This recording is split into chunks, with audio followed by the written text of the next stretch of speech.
કોઈ તેલ નહીં, કોઈ ગરમ મસાલો નહીં, તોય પણ આવો સરસ મજાનો ટેસ્ટ આવે કઈ રીતે ને ભાઈ? આ તો જલસો પડી ગયો. હું કરવા એ તમને આગળ કહું. ભાઈ હિંડોળા ખાટ હિસકતા હાવ ડાયરો નક્કી કરતા હતા કે આજે હું જમવા જાઉં.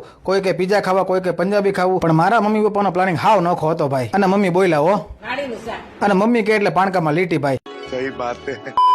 હાવ ડાયરો ભાઈ ગાડીમાં ખડકાઈ ગયો અને ઉપડા વાડીનું શાક ખાવા. તમને જણાવું ક્યાં છે, પણ પેલા અમને અહીંયા ભોગવા તો દો ભાઈ. તો ભાઈ હાવ ડાયરો પહોંચી ગયા જયશ્રી ભોજલરામનું સ્પેશિયલ વાડીનું શાક ખાવા. જો એના બોડિયામાં ચોખ્ખે ચોખ્ખું લખેલું છે કોઈ પણ જાતનું તેલ કે ગરમ મસાલા વગરનું શાક છે.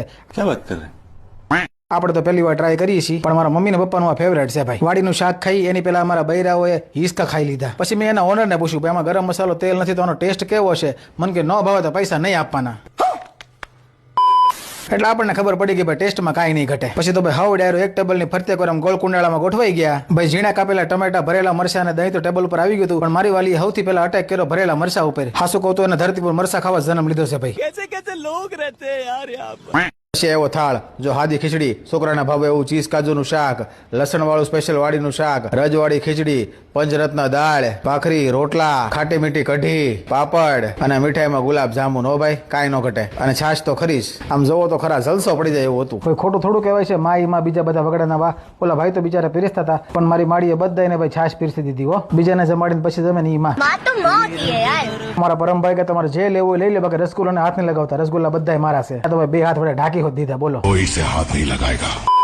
વાડીનું શાક લેવાની શરૂઆત કરી અમારા ઘરના વડીલે એટલે કે અમારા પપ્પાએ. પછી ભાઈ હાવ ડાયરો હાવની રીતે એને જે ભાવતું હતું ને એ મને લેવા. આમ જોવો લગ્નના 42 વર્ષ થઈ ગયા પણ પ્રેમ જોવો હજી અકબંધ છે. હો પછી ભાઈ હાવ ડાયરો એકબીજાને મને વસ્તુ અંબાવવા, જેને જે ખાવું હતું, જેને જે ભાવતું હતું ને એ પ્રમાણે થાળી મને સજવવા. અમારા કબીરભાઈ ચીઝ પર જરાક મારો કર્યો. અને ભાઈ રોજના નિયમ પ્રમાણે મારા મમ્મી જમતા પહેલા અન્નદેવને પગે લાગ્યા. અને આમે કુવામાં હોય એટલે હવેડામાં આવે જ.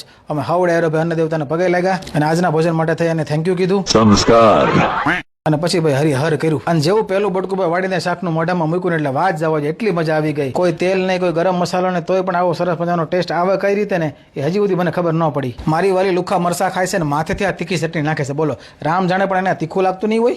कौन है ये लोग?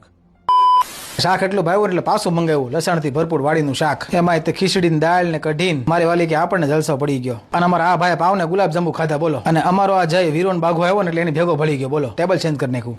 चीटिंग करता है तू.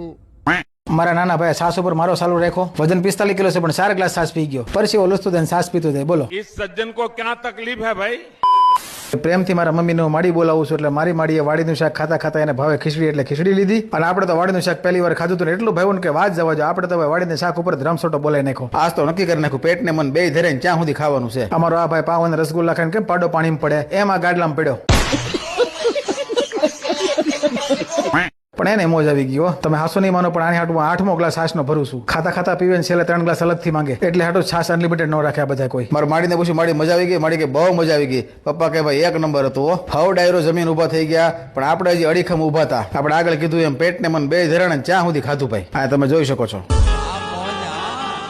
સ્ત્રીઓની આદત પ્રમાણે મારી મમ્મીએ ઓનરને પૂછી જ લીધું ભાઈ ગરમ મસાલો તેલ વગર તમે આ શાક બનાવો છો કઈ રીતના?